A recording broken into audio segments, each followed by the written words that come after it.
유쾌한 남자들의 시시콜콜 토크쇼 김프로쇼 지금 시작하겠습니다. 저는 김프로입니다.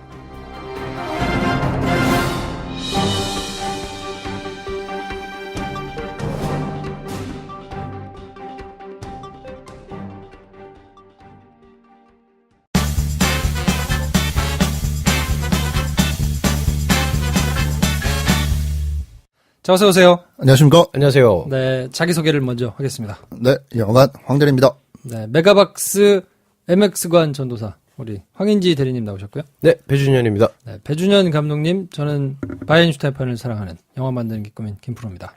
댓글을 한번 소개해드릴까요? 네. 네, 드러머 TJ님께서 주성치 특집 듣고 주성치 영화에 입문하셨대요.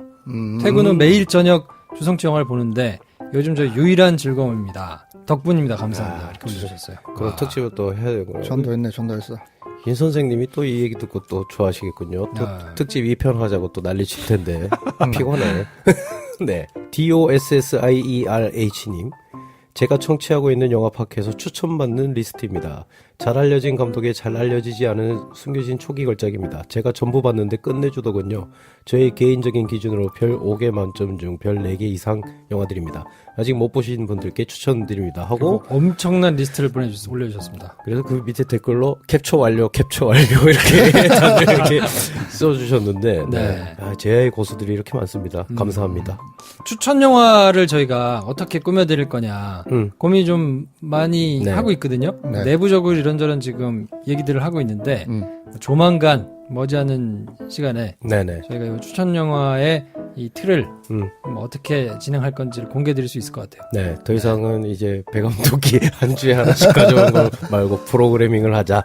아니 배 감독이 가져와서 하는 건데 당신 얘기해야 돼. 젠장. 네, 좋은 그렇습니다. 소식 기대해도 되나요?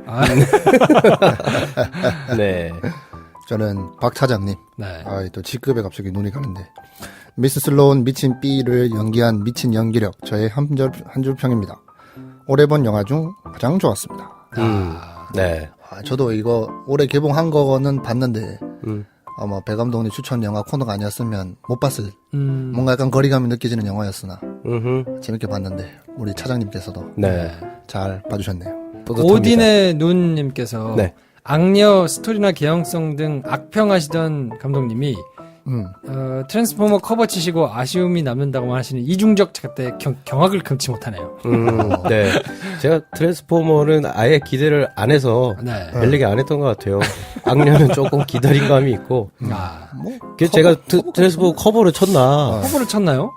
제가 뭐라 그랬냐면, 이걸 영화라고 할 수 있나. 이랬더니 김프로님이, 그럼 영화지. 라고 했거든요. 그래요? 이게 커버일지, 작업지는 듣는 분들이 판단이 다른 거니까. 전 영화라고 생각 안 한 것 같아요. 네. 아무튼 그렇습니다. 겉보리님께서는 영화에 대한 가차없는 평가 역시 팟캐스트만의 매력입니다. 뭐 이런 얘기를 올려주셨고요. 네네. 왕따시기 리얼 평론 해주세요. 폭망한 이유를 듣고 싶어요. 네. 네. 저희가 리얼을 안 하기로 했습니다. 네네네. 그럼 되는 거 아닌가요? 그렇습니다. 네, 리얼을 안 하기로 했습니다. 봤습니다, 셋 다. 네. 시사회를 가서 보고. VIP 시사에 김수현 주연 배우님이 무대 인사하면서. 그렇죠. 우셨어요. 울먹이 그 기사로 기사도 났던데. 네. 그 자리에 저희가 있었고. 제가 그 기사의 현장에 있었습니다. 김수현, 설리 이런 분들 앞에 줄에서 영화 시사회를 보고. 네. 네. 안 하기로. 네. 네. 안 하기로. 그렇습니다. 하면 약간 부관 참시하는 듯한 느낌이. 안 하기로. 네. 그렇습니다. 자, 그래서 많은 의견들 올려주고 계신데 감사드리고. 네. 이 시간에는 모두가 기다리시는 그 코너인데, 제가 아무리 해도 이 코너를 살릴 수가 없어요. 네, 그래서 이게- 급 공수한 분이 계십니다. 공수를 했어 또. 기다리고 계시는 분들, 자, 절대 음감. 네. 빨리 오세요.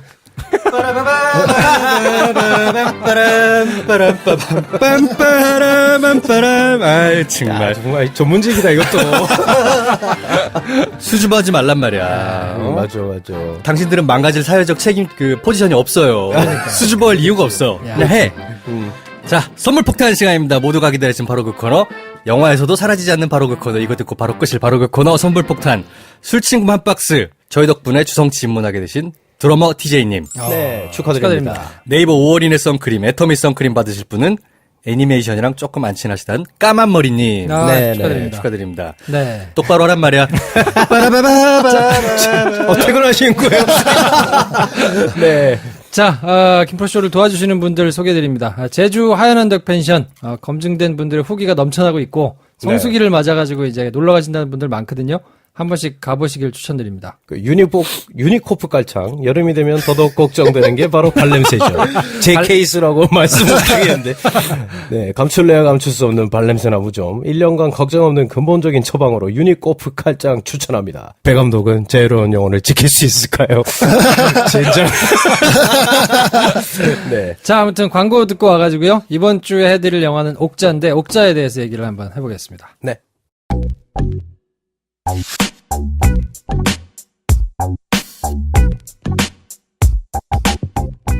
우리 딸 이제 자자. 엄마, 너 재우고 김프로쇼 들어야 돼. 이게 그럴 리인가?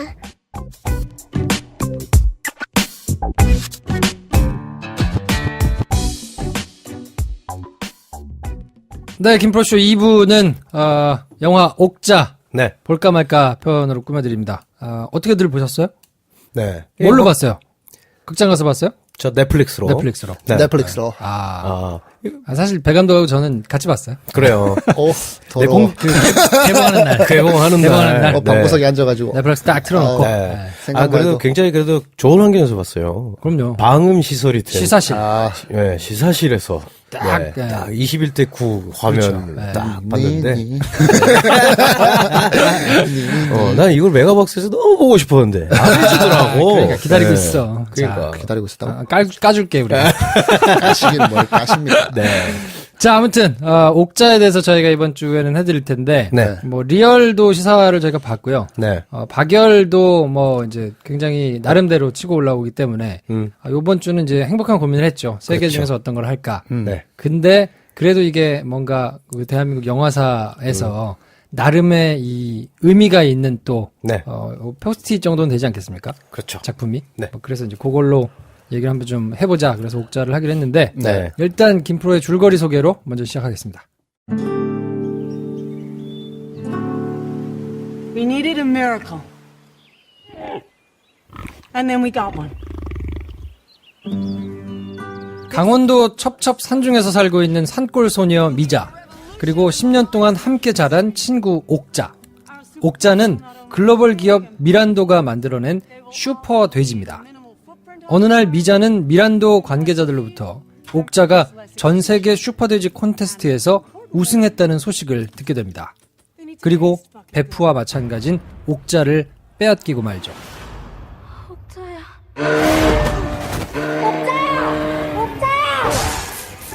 옥자가 서울을 거쳐 미국으로 보내질 거란 사실을 알게 된 미자는 옥자를 구출하기 위해 서울로 향하고, 이 과정에서 비밀 동물보호단체 ALF를 만나 도심이 떠들썩해질 소동극을 벌이지만 결국 옥자를 구하는 데 실패합니다.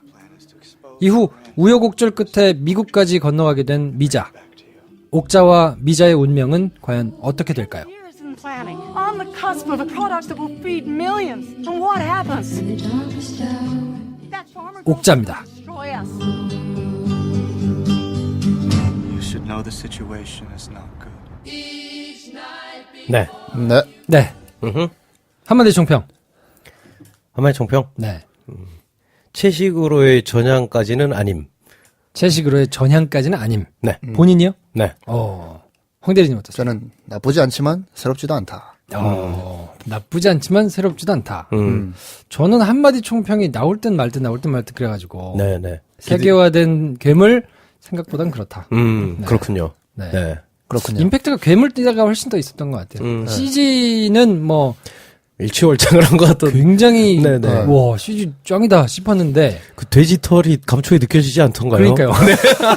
좋은 환경에서 보셨네요. CG는 네. 좋다 싶었는데 그 사실 괴물때 CG는 네. 몇몇 군데에서는 조금 그랬잖아요. 네. 마지막에 불타오를 때. 근데 저는 괴물이 더 낫지 않았나. 네. 내용이나 뭐, 하여튼 뭐 여러 가지로. 볼거리나. 네, 뭐 네. 괴물이 조금 낫던 것 같고 그게 네. 이제 뭐 그 괴물을 봤기 때문에 뭐 약간의 기시감 이런 것들이 있었을 수도 있는데 뭐 아무튼 제 느낌은 그렇습니다. 네, 네. 그렇군요. 자 그러면 옥자에 대해서 황 대리님께서 기본 정보를 한번 훑어주실까요? 네, 옥자의 기본 정보입니다. 6월 29일 날 개봉했고 스트리밍도 됐습니다. 그리고 그날 제가 확인해본 바로는 토렌트 사이트에도 당일날 올라왔습니다. 네. 120분 러닝타임이고 지금까지 86,000명 관람했습니다. 극장 관객 수죠, 이게? 네, 극장만. 네. 뷰 카운트는 따로 공개를 안 하는 것 같더라고요. 넷플릭스가. 네. 네.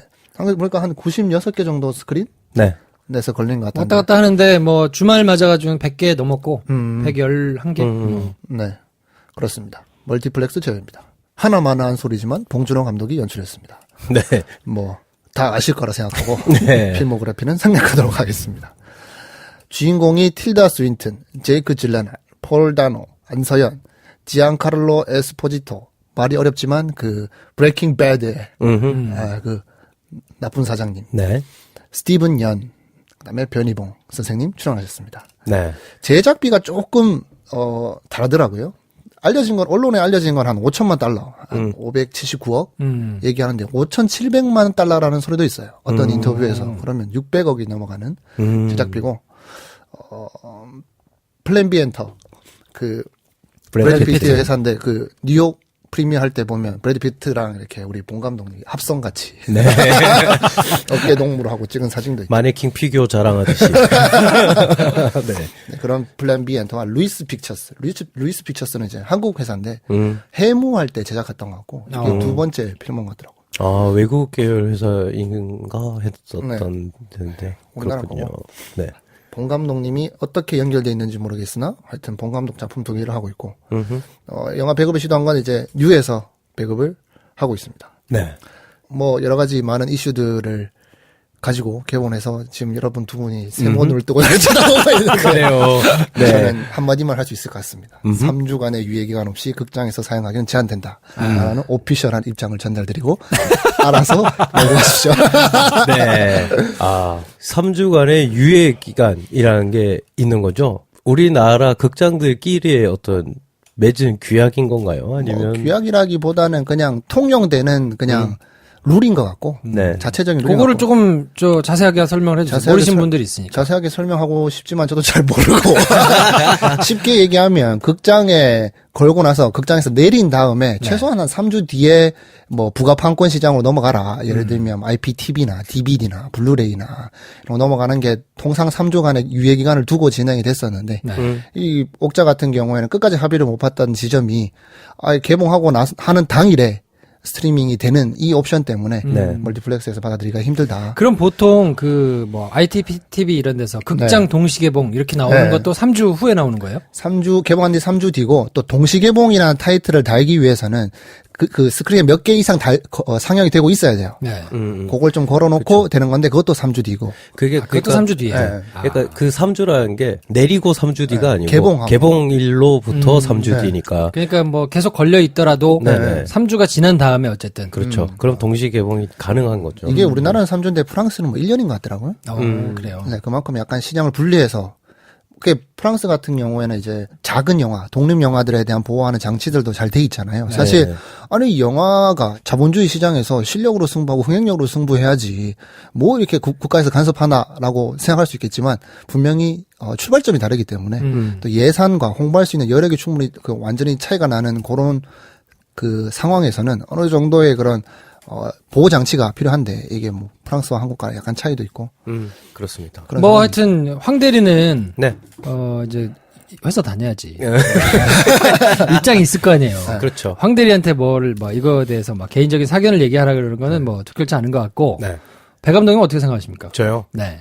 각자 입장에서 얘기할 수 있을 것 같아요. 그러니까 예를 들면 봉준호 감독 인터뷰를 보니 원래 아이템은 뭐 산삼을 캐가지고 강원도 산골에서 몇 억짜리 삼삼을 캐버려서 얘가 서울에서 갖다 파는 얘기 뭐 이런 걸로 시작을 했다 그러더라고요. 돼지가 아니고. 예.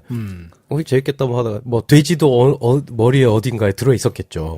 뭐 이러다가 이게 합쳐진 건데 그러다가 이제 뭐 거대 기업 하면 이제 미국도 들어가야 되고 뭐 이런 얘기를 막 썼는데 돈이 앵간히 드는 게 아닌데 이거를 선뜻 나서는 제작자가 없었고, 그럼 외국 쪽에 찾아야 되는 것이고, 그렇게 검증된, 뭐, 헐리우드 행감독이 아니잖아요. 네. 설국열차도 우리나라에서는 최고 제작비였지만 사실은 작은 영화에 속했던 영화고, 헐리우드 기준으로 보면. 네, 헐리우드 기준으로.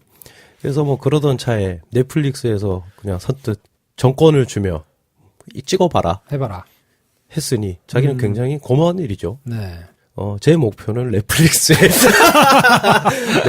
고용되는 것? 뭐 이렇게 말할 수 있겠네요. 감독 입장에서는 사실 뭐, 감독들의 희망이죠. 네, 나쁠 네. 거 없는 상황인 거죠. 아무런 네. 컨트롤이 없었다 그러더라고요. 네. 심지어 이렇게 한국에서 개봉하는 목표도 봉준호 감독이 원해서 이렇게 진행된 거지. 넷플릭스가 뭐 어떻게 원해서 진행된 건 아니고. 네.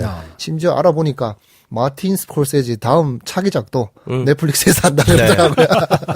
근데 이제 그런 건 있죠. 뭐 넷플릭스로 볼 때와 극장에서 영화를 관람할 때의 관객들의 어떤 임하는 자세도 차이가 있을 것이고 무엇이 더 어울리는 매체인가 어떤 게 더 어울리는 플랫폼인가 하는 문제도 있을 테니까 그런 것에 더 맞게 만드는 것을 고려할 수는 있죠. 네. 이를테면 뭐 구스반 산트 감독 같은 경우에 엘리펀트라는 영화를 찍었었는데 HBO에서 제작을 했거든요. 원래는 TV에 틀려고 만든 거예요. 만들려고 시작을 했다가 그래서 그게 100% 이유는 아니겠지만 영화가 4:3이거든요. 그러니까 그 당시만 해도 4:3 브라운관 TV도 있던 때니까 그래서 4:3의 비율로 영화를 찍었는데 그걸 이제 우리는 그걸 극장에서 봤으니 HBO가 없던 우리나라에서는 극장에서 개봉해서 극장을 해서 보기도 하고 물론 그것도 이제 HBO에서 방영도 했었는데 극영화의 형식이긴 하지만 그러니까 만드는 사람에게는 어떤 또 다른 채널이 하나 더 주어졌다. 그래서 뭐 고마운 일이라고 할 수는 있는데 그러면 이제 그 채널이 주어졌을 때 거기에 적합한 모양새로 만들어내야 한다는 어떤 여러 가지 궁리는 창작자들에게 어쩌면 지어진 의무일 수는 있겠다. 근데 이걸 극장에서도 걸고 넷플릭스에서도 튼다고 하는 거는 니네 욕심 아니냐라는 반론도 뭐 이제 생각해볼 문제가 됐다. 그렇죠. 그러니까 넷플릭스 입장에서는 사실 길게 보면 크게 보면 네. 홍보비라고 생각하면 되는 거죠. 좋은 사람 감독들 모아다가 네. 네. 만들어라. 네. 모르겠고 음. 돈 좀 못 벌어도 좋으니까 일단 그 팬덤이 확실한 감독들을 불러가다가 계속 콘텐츠를 제작하면 네. 사람들이 그걸 보기 위해서 몰려들 것이고 그렇죠. 그렇게 사람들이 일단 플랫폼에 확보가 되면 네. 그럼 사람 이제 습관이 생기는 거니까 그렇죠. 그렇게 해가지고 이제 사람들을 확보하겠다는 전략 중에 하나일 테니까 네. 극장 입장에서는 사실 음. 굉장한 위협으로 느끼지 않을까요? 그렇죠. 그렇죠. 근데 느낍니까? 근데 MX관이 여기서 잘 뭐 돼야 이제 여러 가지 이제 사실 이걸 만약에 MX관에서 봤다 하면 훨씬 더 뭔가 웅장한 사운드와 함께 그렇죠, 그렇죠. 이런 걸 느낄 수 있었겠죠. 그러니까 이런 여러 가지 측면이 있는 것 같아요. 근데 뭐 여러 가지 쟁점을 다 차치하고서라도 넷플릭스의 어떤 보관 실패할 가능성이 있을 것이라는 걸 좀 얕본 게 아닌가. 우리나라에서 봉준호 감독의 영화를 넷플릭스에서 제작을 했어. 그래서 뭐 극장 개봉을 막 대규모 멀티플렉스로 해서 대규모로 하진 못했지만 그래도 몇십 건에서 틀고 그러면 사람들이 넷플릭스를 가입하겠지? 이게 이제 생각한 어떤 계획이었을 거 아니에요. 근데 토렌트 파일로 떴어. 토렌트 파일로 떠버렸어. 영화가 개봉하자마자. 이렇게까지 재빠르게 파일이 음성적인 곳에서 돌 것이라고 뭐 예측을 했을까? 그리고 또 다르게 생각해보면 넷플릭스를 사실 속된 말로 가입하면 한 달 무료인데 옥자 보고 싶으면 옥자 보고 그냥 탈퇴하면 되거든요. 한 달 뒤에. 근데 그걸 굳이 왜 파일로까지 만들어서 불법 파일 유통하고 있는 우리나라 사람들의 어떤 또 속내는 또 뭘까? 이런 여러 가지. 그러니까 이제 그거를 그 전체적으로 큰 그림으로 보자 그러면 네. 한 건만 놓고 보면 네. 그러니까 이번 장만 놓고 보면 말씀하신 대로 불법 파일도 돌고 뭐 가입자가 그렇게 많지 않을 수도 있고 한데 어쨌든 이거를 봉준호라는 감독을 심어가지고 했다고 하면 그렇죠. 지금 배 감독을 비롯한 감독 지망생들의 수많은 감독들은 네. 굉장히 중요한 옵션 중에 하나로 넣을 거란 말이죠. 그렇죠. 그리고 여차해가지고 된다 그러면 네. 넷플릭스에서 만들리라 생각을 하는 사람들이 많아질 수 있기 때문에 그렇죠. 그렇게 해가지고 사람들이 확보가 돼서 영화가 계속 돌아가기 시작하면 네. 그렇게 해서 콘텐츠들이 계속 쌓이다 보면 사람들이 지금은 한 달 가입했다가 털고 뭐 보거나 토렌트 볼 수 있지만 이렇게 해가지고 계속 생겨나는 콘텐츠들이 쌓인다고 하면 버티기만 하면 그렇죠. 사람들의 그 습성을 좀 만들어낼 수 있는 거 아닌가? 저는 굉장히 영리한 전략이라고 보고. 뭐 영화계 생태계를 교란한다는 극장 측의 약간은 좀 과격한 입장이 그런 말이 나온다는 것 자체가 넷플릭스가 그런 것을 지금 그리고 있다는 이야기가 되니까 네. 사실은. 그리고 이런 생각도 하게 돼요. 가장 창작자에게 가장 중요한 게 하고 싶은 걸 하게 해주는 누군가일 텐데 넷플릭스가 그중 가장 과격하고 오픈된 방식으로 지금 하나의 선례를 만들어 놔버렸으니 뭐 이게 좀 영향력이 있지 않을까 만드는 사람들 입장으로는.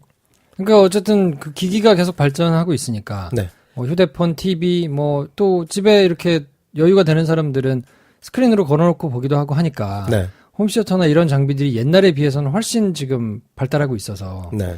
어지간하게 그런 게 준비가 돼 있는 사람들 같으면 굳이 극장 뭐 계속 올라오기만 한다면 네. 뭐 나쁘지 않겠다 이런 생각은 드니까 극장 입장에서는 굉장히 위협이 될 것 같긴 하거든요. 그렇죠. 근데 이게 과거에 이런 일이 없었던 건 아니거든요. 그렇죠. TV가 처음 나왔을 때 난리였거든요. 비디오.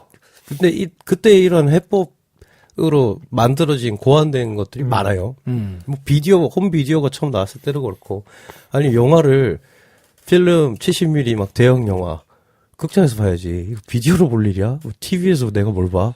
아니면 사람들이 극장을 왜 가? 지금이랑 사실 거의 비슷한 이야기가 그때도 있었거든요. 그때 극장들은 극장에서 밖에 맛볼 수 없는 영화를 만들기 위해서 어떤 노력들을 했었고, 그래서 사실 3D 영화라는 것도 그쯤에 이미 개발이 됐었어요. 3D를 TV로 집에서는 볼 수는 없으니까. 그리고 70mm 필름으로, 파노라마 필름으로 지금 어마어마한 대서사시, 그러니까 각 대형 영화사들이 총력을 때려부어가지고 만든 정말 초대형 걸작, 대작들. 당연히 TV로 보면 그 맛이 덜하겠지. 뭐 그런 걸로 극장이나 뭐 제작자들은 이제 활로를 찾았던 것이고, 그것이 다시 이제 새로운 넷플릭스라는 플랫폼을 통해서 또다시 리바이벌 되는 느낌이라, 극장에 가서 볼 영화, 그리고 집에서 그냥 볼 영화를 사람들이 사실은 구분해서 즐길 수 있다라는 전제를 깔면, 사실 그러면 각 콘텐츠가 각 매체에 맞는 창작물들을 만들어내면 수요는 있을 것이다. 이렇게 말하는 게 과연 나이브한 생각인가? 뭐 이런 의문도 드네요. 어떻습니까? 극장 관계자분. 극장 입장에서는 배 감독님 말씀하신 그 부분에 있어서 어쨌든 간에 전체 영화라는 것이 원래 극장에서 보는 어떠한 매체인데, 콘텐츠인데, 이걸 어찌됐든 간에 극장에서만 보던 게 나눠먹기가 돼야 되는 상황이 되는 거잖아요. 네. 그런 면에서 당연히 달가울 리가 없을 것 같고, 제가 대표님의 생각은 모르지만. 네. 이게 뭐 어찌 될지 모르는 이런 상황 속에서 그러면 어디에 빗대서 우리가 케이스 스터디를 해야 되냐. 이거 정하는 것도 사실 쉽지 않아요. 무슨 말이냐면 쉽게는 종이 신문에 대해서 이해를 해야 되나? 사람들이 신문 뉴스라고 하면 종이 신문으로 보던 게 당연한 거였는데 이게 모바일로 다 넘어가 버렸잖아요. 그러므로 인해 가지고 망해가는 종이 신문 시장. 아니면 매거진에 대야 되나? 이건 약간 취미의 영역이니까. 매거진이라고 하면 약간 전문화된 자신의 관심사를 볼 수 있는 되게 모여진 콘텐츠가 많이 모여져 있는 매체잖아요. 이 매거진 시장이 지금 다 사라져 가고 있으니까 여기에 빗대서 이해를 해야 되나? 아니면 배 감독님 얘기하신 TV와 비디오라는 매체를 빗대어서 또 극장에 준비해야 되냐?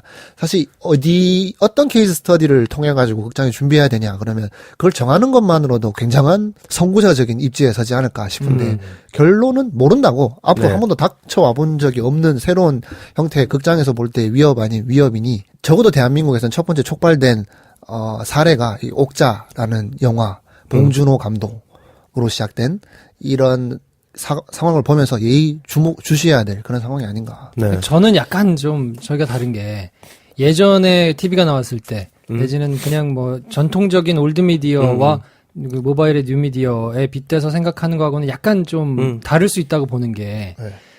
그때는 사실 TV를 보는 사람들이 대체할 수 없는 그 무언가가 극장에 있었거든요. 커다란 스크린과 네. 웅장한 이 사운드 시스템이 네. 극장이 아니면 해결이 안 되는 부분이 있었는데 지금은 사실 한 70인치 뭐 조금 지나면 이제 80인치, 100인치 이런 것도 나오겠죠? 그렇죠. 뭐 OLED로 쨍한 화면에 네. 어지간하게 뭐 좋은 이런 스피커 시스템이 있는 그리고 뭐 이렇게 스크린도 집에다가 달 수 있는 사람들이 많으니까 네. 한번 돈 100만 원이면 프로젝터 다 살 수 있으니 70인짜리 TV를 가지고 집에서 보는 게 가까이서 보면 뭐 멀리서 극장에서 보는 거하고 그렇게 크게 차이를 못 느끼는 사람들이 있을 것 같거든요. 네, 있을 수 아하. 있죠. 그렇게 생기면 그 사람들은 사실 극장을 안 갈 수도 있거든요. 그렇죠. 그래서 극장을 안 가는 사람들이 많아져서 그 시청 행태가 달라지기 시작하면 네. 그러면 사실 아주 절대적인 그 플랫폼의 위치에서 떨어지는 거니까 네. 저는 이번 거는 극장들 입장에서는 굉장히 좀 골치 아프지 않을까. 뭐 그런 행태를 두고 본다면 안심할 수 있는 케이스는 종이책이 될 수 있을 것 같아요. 종이책이 사라진다는 얘기를 수십 년째 하고 있는데 심지어 마땅히 대체할 만한 전자책이 나오지 않은 상황에서 좀 방심했다면 뭐 아이패드라든지 또 아마존에서 나오는 여러 가지 전자책들이 많이 나오고 있음에도 불구하고 그래도 종이책이 살아있거든요. 그런 면에서 좀 안심할 수 있지 않나? 왜냐하면 책을 본다는 건 어떤 행태니까. 예를 들어서 극장에서 영화를 본다는 게 컨텐츠만 소비하는 게 아니라 거기까지 소비되는 모든 과정을 다 봐야 되는 거잖아요.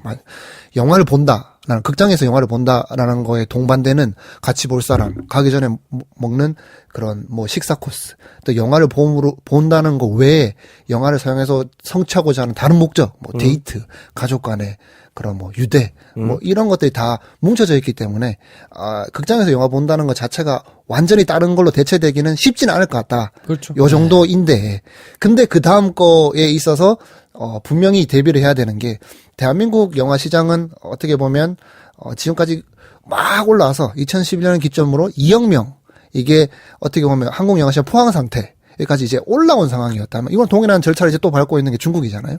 그 다음 과정인 미국, 유럽을 봤을 때는 극장이 줄거든요. 네. 또 극장 뭐 여러 가지 형태가 좀 그런 선진국에서 극장은 다시 외에 있고 뭐 그런 여러 가지 역할들을 담당했던 것들이 이제 많이 축소되면서 네. 좀 많이 결과적으로는 극장이 많이 줄고 있는 상황이 있기 때문에 이게 우리 한국 영화 시장에 닥쳐올 미래라고 한다면 네. 어떻게 대비해야 되나? 또 이 한국 영화 시장은 맨날 얘기하지만 워낙 독특한 시장이라 네. 한국에서 문화를 소비한다, 문화 생활을 향유한다 했을 때 사실 영화만큼 싸고 긴 시간을 보낼 수 있게 해주는 게 또 잘 없거든요. 네. 근데 또 선진국에서는 뭐 뮤지컬이라든지 뭐 워낙 또 많으니까 독특하긴 한데, 그래도 방심할 수 없다. 넷플릭스가 처음에 런칭한다고 했을 때부터, 아니 그 전부터 극장에서는 어떻게 대비해야 되나에 대한 고민이 많았는데, 대표님은 무슨 생각을 갖고 있는지 모르겠지만, 나는 어떻게 준비해야 될지 잘 모르겠다. 그런 생각이 사실은 그래서 우리나라는 계속 지금 비대해져가고 있던 과정이니 이제 이걸 생각해야 되는 문제가 된 것 같은데 사실 저는 헐리우드 영화들이 어떤 영화들이 주로 만들어지고 어떤 영화들이 많은 돈을 버느냐를 보면서 비슷한 생각을 했거든요. 뭐 아바타 이제 5편까지 나올 거고 마블은 영원히 우리를 지배할 것이고 근데 이제 그걸 TV로 보느냐 집에서 홈시어터로 보느냐 아니면 단체 관람의 어떤 경험으로 그걸 쌓아놓느냐. 그러니까 뭐 10대들이 뭐 외식도 하고 친구들이랑 그리고 새로운 마블 시리즈를 보러 극장에 간다. 이게 그냥 하나의 자기들의 유흥거리가 되는 거니까. 그러니까 오히려 그런 쪽으로 좀 더 집중하게 되지 않을까? 네. 그런 의미에서 그러면 조그마한 영화, 예술 영화 전용관에서 상영되는 것을 기다리는 뭐 이런 영화들에 있어서는 이제 별로 좋은 모습이 아니잖아요. 그러면 또 이렇게 얘기를 할 수 있죠. 그럼 그런 영화를 찍는 사람들에게 넷플릭스가 다 돈을 주고 넷플릭스에서 틀어라 라고 하면 모두가 그걸 좋아할 것인가 그 창작자들이 그리고 또 웃긴 사례는 뭐 시네큐브 이런 예술영화 전용관으로 우리가 알고 있던 이런 극장에서 전회 상영을 옥자로 하고 있다 뭐 이런 사태를 보면 그 옥자가 그러면 여기 전회 상영 걸려야 하는 그런 위치의 영화였던가 뭐 이런 생각도 하게 되고 아무튼 뭐 이런저런 고민해야 될 거리를 조금 많이 던져주는 영화인 건 확실한데 네. 소비자 입장에서 보면 사실 나쁠 거는 없는 것 같아요. 그렇죠. 뭐 그냥 옵션이 하나 더 늘어나는 거니까. 그렇죠. 뭐 좋지 뭐라고 생각을 할 것 같고 제작하는 사람들도 지금 시기 입장에서는 물론 이게 나중에 뭔가 플랫폼의 축이 극장에서 넷플릭스 같은 이제 온라인 유통사로 옮겨가게 된다면 거기서도 상위 노출을 어떻게 할 것이며 뭐 누가 전면에 오래 등장할 것이며 뭐 이런 거에 대한 기준을 또 세우게 되니까 그렇죠. 결국에는 지금 지각변동이 일어나는 지금 시기에는 뭔가 굉장히 혁신적인 막 이런 혜택을 줄지는 모르겠으나 네. 이게 공고해진 플랫폼이 되고 나면 또 그때는 약간 비슷해질 거거든요. 돈의 논리로 돌아갈 거라서 그렇게 보면 창작자들한테는 굉장한 기회가 될 수는 있겠으나 이것이 바람직하다고만 보기는 좀 어려운 측면은 분명히 있는 것 같고 네. 뭐 기존 질서 시스템의 질서상에서 이렇게 뭐 잘 이렇게 세팅이 됐던 게 한 번 흐트러지는 시즌이니까 네네. 그런 거는 한번 유심히 볼 필요가 있겠다. 네. 네. 그러니까 사실은 뭐 우리가 어떤 형태로 어떻게 흘러갈지 모르겠으나 우리가 알고 있는 그 기저의 시스템은 알잖아요. 그러니까 자본의 논리로 흘러갈 것이다. 뭐 사실 극장 생태계에 이것은 반하는 것이다. 라고 한 극장들이 트랜스포머 5번째 영화를 뭐 30분에 한 번씩 무슨 뭐 10몇 개 관에 하나의 영화관에서 뭐 틀고 있는 도배를 하고 있는 걸 보면 뭐 이건 뭐 그러면 뭐 생태계 이 생태계에서의 이건 괜찮은 건가? 라고 했을 때 뭐 이게 잘 벌리니까 라고밖에 말할 수 없듯이 넷플릭스 안에서도 콘텐츠들끼리 그런 어떤 차이가 생기겠죠. 그래서 저는 이래나 저래나 전 거기에 좀 희망을 거는 것 같아요. 즐기는 사람들이 우리가 걱정하고 예측을 해서 대비를 해야 되는 것들도 있지만 즐기는 사람들이 콘텐츠를 소비할 때 굉장히 자신이 이것을 소비함에 있어서 굉장히 똑똑하게 자기에게 딱 맞는 방식으로 소비하려는 욕구가 있다는 것을 좀 감안했으면 좋겠어요. 이를테면 넷플릭스에서 어떤 영화를 봤는데 이건 내가 너무 극장 큰 스크린에서 보고 싶은데 하면 그걸 개봉하는 영화관을 찾아갈 수도 있는 것이고 극장에서 한번 보고 나서 소장하고 싶으면 DVD를 사잖아요. 네. 뭐 그런 것처럼 소비자들이 자기에게 딱 맞는 식으로 여러 가지 매체나 뭐 채널을 통해서 좋은 콘텐츠들을 소비할 수 있도록 만들어주는 환경을 만든다. 뭐 여기에만 집중하면 돈을 못 벌려나? 뭐 이런 생각도 들고 생각보다 사람들이 휩쓸려서 제안해 놓은 대로만 소비하려는 사람들이 아니다. 자기들이 알아서 그 길을 찾고 자기들이 알아서 소유하고 싶거나 소장하고 싶거나 아니면 반복 관람하고 싶은 사람들은 알아서 그 길을 찾아서 하고 있는 시점이니 뭐 제 입장으로는 여러 가지 채널이 만들어져서 거기서 뭐 이런저런 지지고 볶는 일이 일어난 것이 결과가 어떻게 됐든 저한테는 뭐 나쁘다 우려된다라는 입장은 뭐 크게 가지지 않아도 좋을 것 같다. 네. 자, 아무튼 그래서 작품 얘기를 하나도 안 하고 지금 계속 이런 얘기만 했는데 네네. 보신 분들이 영화에서 대량으로 막 개봉했을 때보다 많을지 적을지 카운팅이 안 되니까 지금 어떤지 모르겠는데요. 네네. 평론가들 평점은 전반적으로 좋습니다. 평식 오빠 3개 반 주셨어요. 다크나이트하고 비슷합니다. 네. 괴물의 경량화이자 세계화. 저하고 약간 뭐 생각이 좀 비슷했던 것 같고. 허나몽 씨가 3개 반. 나는 어떻게 육식을 버리고 채식을 고민하게 됐나. 이주연 씨 3개 반. 더 우스꽝스럽고 더 씁쓸해진 봉테일의 세태풍자. 임수연 씨가 3개 반. 생각보다 귀여운 모험극. 네. 채식 권장은 덤으로. 4개 반 주신 분들 2분이나 있는데요. 이용철 씨가 4개 반. 행복하게 악몽을 꾸다. 김성훈 씨도 4개 반. 자본주의와 거리가 먼 삶을 살아온 시골 소녀의 자본주의 체험기. 뭐 전반적으로 하여튼 평가는 다 좋습니다. 네. 어떻게들 보셨어요? 괜찮습니까? 코가 괜찮냐고요? 지금 황대리가 네. 고양이 알레르기가 있는데 네. 스튜디오에 고양이가 있어가지고 그렇지. 점점 계속 지금 훌쩍거리고 있는 황대리를 네. 네, 점점 실려가지 않겠지? 농도가 지쳐지고 있죠. 네. 한준평이 얘기했던 것처럼 역시나 봉 감독의 영화라 여러 가지 디테일들과 뭐 완성도에 있어서는 딱히 뭐라 할 그런 지점을 찾지를 못했으나 어디선가 다 그것도 딴 게 아니라 봉 감독이 만들어 온 영화에서 본 것 같은 장면들과 연출들이 이제 익숙하니까 뭔가 좀 새로움을 느끼고 새로운 재미를 발견하기는 좀 힘든 영화가 아니었나 저는 그런 생각이 듭니다. 네. 저는 오히려 전제는 같아요. 봉준호 감독이 가장 듣기 좋은 칭찬이 봉준호 장르라는 말이다. 네. 라고 한 기사를 본 것 같은데, 우리가 이제 봉준호 장르를 다 알게 됐다는 거. 그게 정말, 저는 봉준호 감독의 봉준호 장르라는 라는 게 우리나라 근 20년 한국 영화사에서 가장 영향력이 큰 사건 같거든요. 봉준호 감독의 필모그래피라는 것 자체가 단순 오락 영화도 아니고 그렇다고 키치하지도 않고 그러면서 블록버스터의 외형을 갖추지 못하는 독립영화도 아니면서 상업영화에서 할 수 있는 한국 영화의 독특한 지점을 제일 앞서 가면서 항상 제안하고 있는 사람. 우리나라에 뭐 그런 감독이 꽤 있죠. 자기 복제를 하는데 그게 그냥 모든 게 통용되는 감독. 예를 들면 뭐 홍상수. 그리고 봉준호. 뭐 전 이럴 것 같은데 이 영화가 봉준호 장르가 얼마나 공고해졌는지를 보여주는 사례 같았어요. 그래서 이 사람은 이제 칠레에 가서 찍어도 봉준호 영화를 찍겠구나. 이제 남극에서 찍어도 봉준호 영화를 찍겠구나 하는 생각이 드는데 이제 봉준호 장르가 전 더 이상 새롭지 않아서 질린다는 평은 별로 동의가 안 되는 게 우리가 익숙하게 즐겼던 그것을 말도 안 되는 소재와 이야기를 하면서도 우리에게 똑같은 감정을 준다.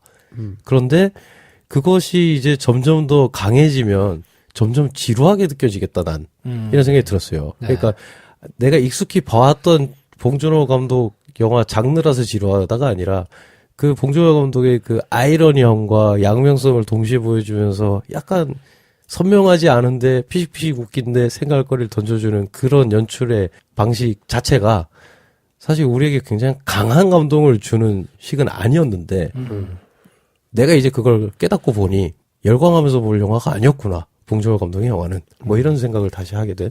저는 그 봉준호 감독 영화에서 특히 좀 좋아하는 포인트는 네. 약간 블랙 코미디스러우면서 이렇게 풍자하거나 찌르거나 할 때 그 폐부를 팍 네. 깊이 쑥 들어와서 찌르는 것들이 꽤 있잖아요. 네네. 그러니까 그런 거를 볼 때 굉장히 좋았거든요. 근데 이번 거는 그 찌름의 깊이가 네. 조금 얕다. 전작들에 비해서. 네. 라는 생각은 조금 들더라고요. 그러니까 비슷한 그 괴물이 나와가지고 돌아다니면서 그 괴물을 대하는 사람들의 행태를 풍자할 때 뭐 한국 사회가 가지고 있는 여러 가지 코미디 같은 요소들을 굉장히 좁고 깊게 팍 찌르던 거에 비하면 그 인간의 행태를 드러내는 게 뭐 이제 헐리우드 내지는 뭐 이렇게 네. 자본주의 뭐 이렇게 크게 갔으니까 좁고 깊게 찔렸다는 생각보다는 네. 그냥 이렇게 딱 조금 덜 찔렸구나. 그냥 뭐 다른 M1대를 찌른 것 같지는 않은데 잘 찌르긴 했는데 전보다는 깊이가 조금 덜 깊은 거 아니냐라는 생각이 네. 조금 들어서 그런 게 조금 뭐 아쉽다면 아쉬울 수는 있는데 네. 전반적으로 뭐 괜찮게 봤습니다. 저는. 네. 네. 명실공히 봉준호 하면 우리가 이제 기대할 수 있는 그리고 인정받은 바가 그냥 증명이 된 영화 같은데 네. 그게 이제 김프로님 말씀처럼 약간 깊고 좁게 폐부를 찌르는 느낌이 아니다고 하셨는데 저 오히려 그러면서 메시지는 더 선명해진 것 같아요. 더 심플하고 확실한 우화로 만들어내고 있어서 뭐 설국열 열차나 괴물 이런 걸 비해 보자면 그래서 좀 흥미로웠어요. 그러니까 전 세계를 상대로 이제 통하는 봉준호 장르를 선보이고 그렇죠. 싶은 거구나.